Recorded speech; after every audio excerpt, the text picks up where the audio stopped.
Hello, in episode 7 of History of India, we are dealing with the ancient and medieval India. Under that, we have come to this part of the Vedic and post-Vedic period. And in this video, we shall be discussing about Vedic Age. So the basic meaning of Veda is knowledge. So this is the base for Indian knowledge and ancient Indian literature. The Vedic age spans almost a millennium, that is for around 1000 years, like from 1500 to 500 BC. So this was the period when Vedic age existed. We know that Iron Age started in 1000 BC. That means Vedic age and Iron Age, they were overlapping in their times. Of Indian history, a period which witnessed crucial changes in North India. Vedic age is mostly felt over in North India. Of course, the whole of Vedic age is in North India because the excavations from various places of North India yielded the presence of Vedas like Rigveda, and all of them are excavated out of North India. This is the period during which even Harappan civilization was existing, and even Vedic age was existing and having their overlapping times in North India. For its reconstruction, textual evidence. So the textual evidence for reconstructing Vedic age is Veda. So the Vedas formed the sole basis till very recently.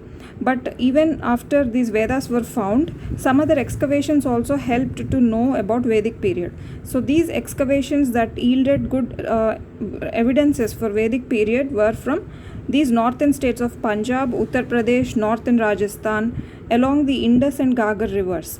So the excavations were conducted for a period of over 40 years, and these valuable archaeological evidences speak about the Vedic age from these states and from two rivers. They are Indus and Ghaggar rivers. Indus river is a trans-Himalayan river. It originates from Tibet and it flows in northwest India. It is a very long river, around 3000 and odd kilometers. And Ghaggar river is also present in North India, northwest India, and it ends with Thar desert in Rajasthan. So this is Ghaggar and Indus. So these places yielded substantial evidences to speak about Vedic literature or Vedic age.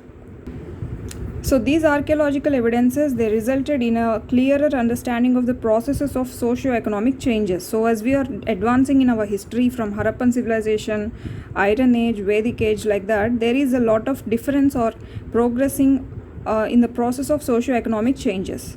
So that all can be felt through these evidences. Nevertheless, area of uncertainty in debate remain, as is evident for instance with reference to the Aryan issue. So we know that North Indians are Aryans. So we do not know from where the Aryans have come and for what reasons they have come and settled in northern India. So this issue is a vague point in history about North Indian people. Next, we have some table over here which speaks about Bharatiya scriptures. These scriptures are early or ancient Indian literature scriptures. So this speaks about what is Vedic age really about. So because Vedic age is based on Vedas are nothing but scriptures. So let us go into these Bharatiya scriptures or Indian scriptures. Firstly, we start with Vedas. So there are 4 basic Vedas. They are Rigveda, Yajurveda, Samaveda and Atharva Veda. Rigveda is the ancient most text, the oldest known text from India, the oldest known text based on which Hinduism is based and Indian literature is based. It is all in Vedic language. Vedic language subsequently gave rise to Sanskrit language. So the whole of the religion of India, that is Hinduism, and also the whole of Indian literature is based on Rigveda. Yajurveda, Samveda, Atharva Veda are also equally important, but Rigveda is the oldest one. And it has got 10 mandalas or 10 chapters. Yajurveda has got mantras or to do rituals, and Samveda has got songs, melodies. Atharva Veda is about daily, everyday life, routine life and rituals related to that. So all of these are Vedas. There are also sections for Vedas. There are 3 sections basically. Each section has got again it has also got again these Vedas, like SAMHITA for example. It is a section of Veda, and this SAMHITA has got SAMHITA Rigveda, SAMHITA Yajurveda, SAMHITA Samaveda, so like that. So that means these are nothing but the explanatory notes of these Vedas. So these things have got some teachings of big people like the early Indian literary persons like Vyasa. So these people have given their teachings of Vedas through these sections called Samhita, Brahman and Aranyak. Aranyak are nothing but Upanishads. We can say these are like derivatives of Vedas. Next, Veda is divided into 2 things, Vedang and Upved. Under Vedang, there are six things we shall see about that. These are the basic things or base for the Indian literature. Like Vyakaran is nothing but grammar. Jyotish relates to astrology or astronomy. Nirukt is nothing but the etymology, the study of words and their origin and all. Siksha is the academic part of Vedas, like reciting the rituals and all. The next one is Chand. So Chand Veda is about poetry. So we know about poetic meters. So how many syllables a verse in a poetry must have. So all of that is in Chand. It's like a director for poetry. Kalp Sutra is a book of instructions. So these Vedas, how they must be recited, how they must be read and everything, all such instructions will be given through Kalp Sutra. So these are called 6 Vedangas. The next division of Vedas is Upaveda. Upaveda are nothing but the ancillary parts of Vedas. They are derived from Vedas or applied Vedas. Like we have science and applied science, Vedas have got Upavedas. For example, we have Ardhveda, which is derivative of Atharva Veda, Dhanurveda, Gandharveda and Ayurveda. We know Ayurveda is the medicine part of Vedas. The Indian medical field is called Ayurveda. Gandharva Veda is about melodies, dances, melodies and all. So we have seen Samveda is about melodies. So derivative of this is Gandharva Veda. Dhanurveda is about military and archery. So the ancient Indian military and archery, the concepts of it are all based on, are all scripted out of Dhanurveda. So these are all the 4 Upavedas we have under Vedas. The next division of Bharatiya or Indian scriptures is Smritis. Smritis are nothing but the explanations of Vedas. So some authors established their own explanations and teachings out of these readings. Actually, these authors have not read these Vedas, but they have heard it. So as time goes on, people get things out of hearing. So when these authors got things out of hearing, what they heard, they kept in some books. So they are called Smritis. The next division is Darshan Shastras. These are schools of philosophy of Indian literature. So we have different schools of philosophy, literary works based on these schools of philosophy written by Indian literary people. So they are called Darshan Shastras. There are 6 of these. The first one is Purva Mimamsa. Mimamsa, the meaning of it is investigation. So the investigation over Vedas is Purva Mimamsa and Uttar Mimamsa. As Purva mean prior, the first one or the early parts of Vedas. So Purva Mimamsa deals with the early period of Vedas, early portion of Vedas. So critical thinking or investigating over the early Vedas is Purva Mimamsa. This is one school of philosophy of India. The next one is Nyaya. Nyaya is also called logic. So we could understand that this is about weighing between what is belief and what is truth about Vedas. Vaiseshika, this deals with something that is celestial, outside the world, like who created the universe and things around the world and everything, which is related to outer objects and also some air outside the world, atmosphere, atoms and certain things like that. Sankhya deals with soul, self, mind and certain things like that. So Sankhya is divided into 2 things, Purusha and Prakrit.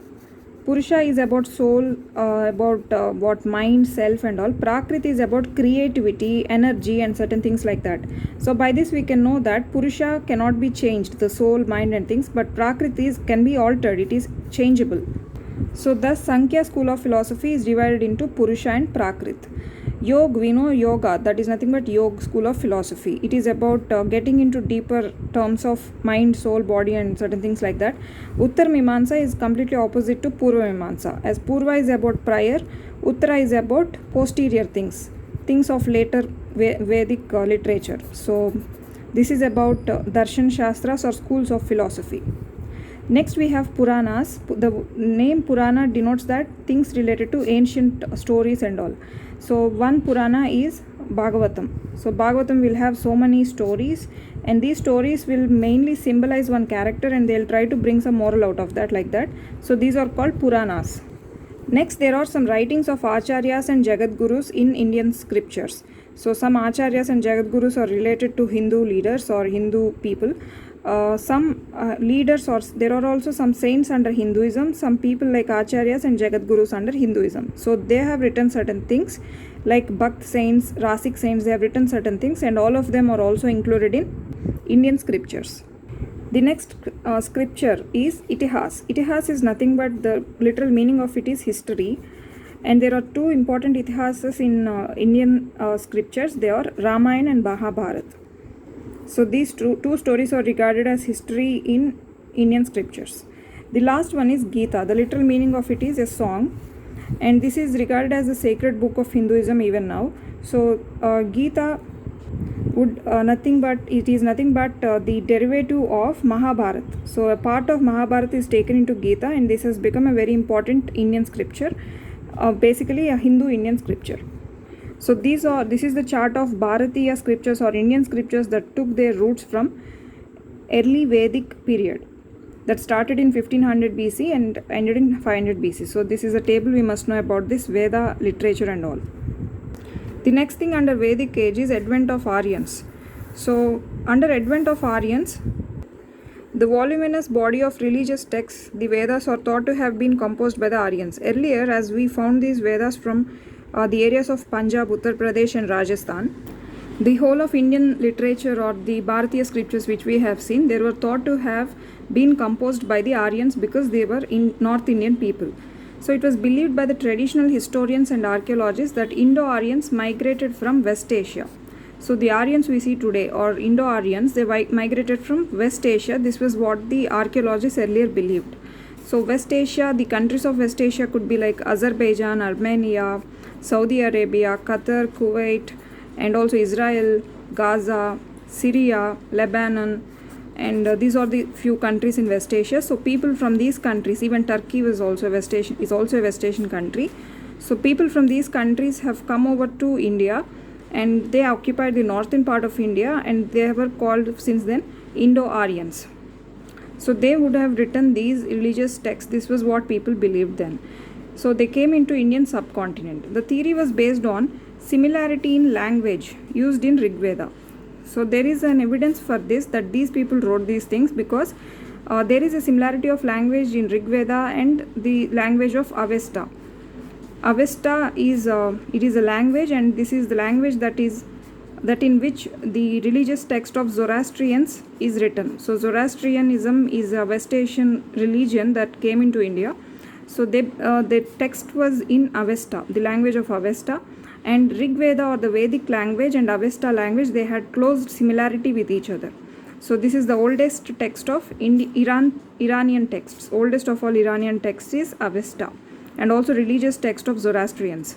So this text is older than Rigveda, and they have a huge similarity with each other. So this can establish that Aryans wrote Rigveda, and thus Aryans wrote all the religious texts. So this is one evidence. The next thing is, but the debate regarding the original home of Aryans is no longer valid. Earlier they were thought to come from West Asia, but it is no longer valid. It is because the concept of common racial identity of the Aryans has now been proved false. So all of the Aryans or all of the North Indian people, they don't have a common race. They are not having a common race based on the recent excavations or recent investigations. So we cannot say that all of them have come from West Asia because they are different people. So as they are different people, they all have not written a same book called Rigveda. Though historians still believe in a common linguistic identity, and some on this basis continue to insist upon the theory of Aryan migration. So we are not sure of the theory of Aryan migration. Or all these people from a single place or different places, or they having a single language, and all of this is very vague. So we cannot say that Aryans wrote all of the Bharatiya scriptures totally. It has been proved false because there is no archaeological proof to suggest Aryan migration around 500 BC, so 1500 BC.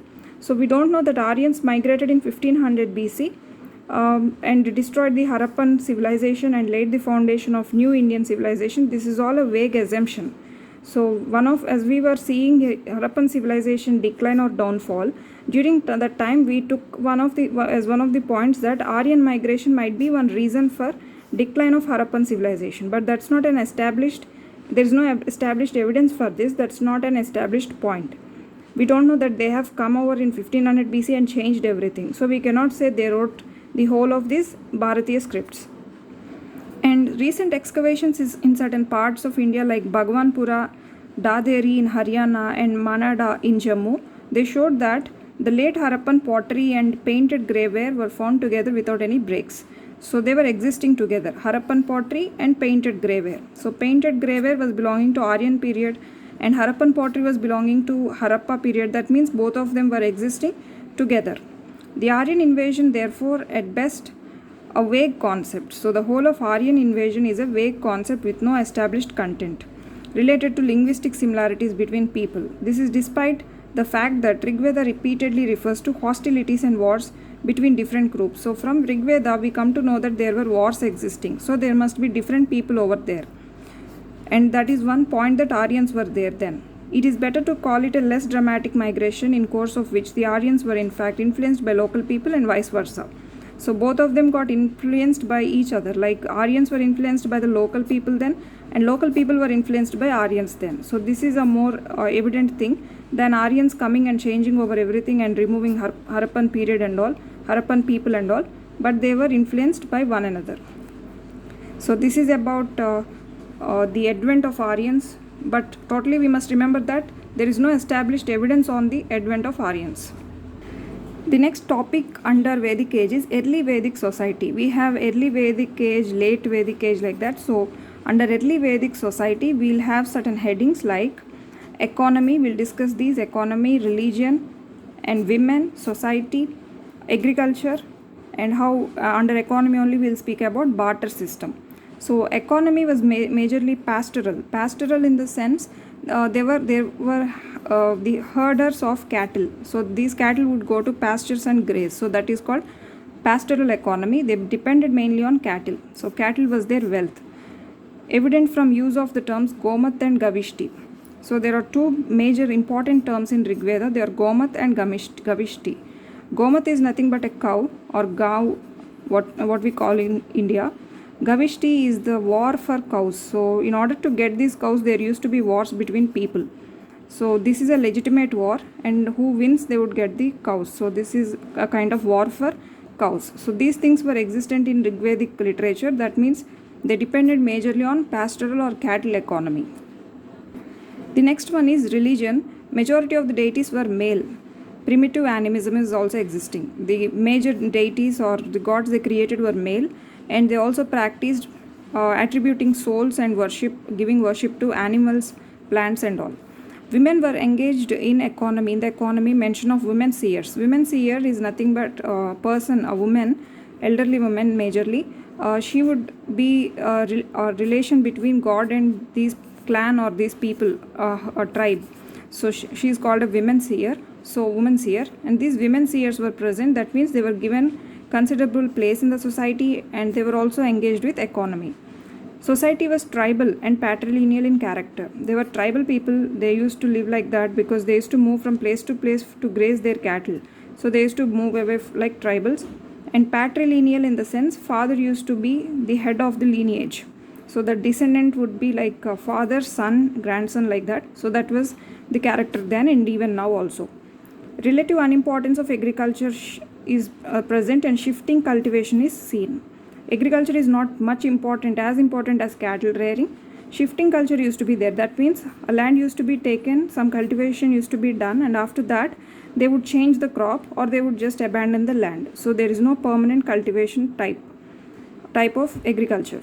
System of exchange is barter system. They used to exchange good for good, and gift economy was also existing. Gift economy in the sense they would give a big gift, like for example a piece of gold to a person, and that person would give him whatever good he needs for throughout the year.